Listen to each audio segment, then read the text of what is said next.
Kami akan bersama dengan penduduk dari sebuah kampung di pesisir sungai ini untuk mencari udang di darat. Namanya di sini ialah Mang. Biasanya dalam hutan lah. Dia tak mahu tanah yang pasir lah. Dia tanah liat tu. Kalau airnya tak tinggi, so dia tak mahu naik. Isi dia manis dan tak berbau macam hangir. Bau hangir tidak berbau. Lagipun masak pun senang. Rebus dia. Rebus, buat cicah, makan.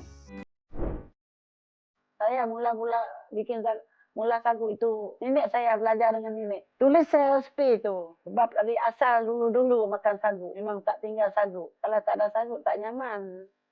Kalau tak pakai peluang api, tak jadi sagu. Hancur. Mengeras dia, telah mantap. Mikir untuk sagu. Tak ada, tadi tak dapat. Susah tak ada orang rumah sini. Dari hasilan itu, kita tengok dari itu mulung juga. Saiz dia kecil ke besar, dia tua ke muda. Mulung bujang ke, dia ada tu sikit. Kalau orang tua dia hasilan dia dah sikit, sudah tua.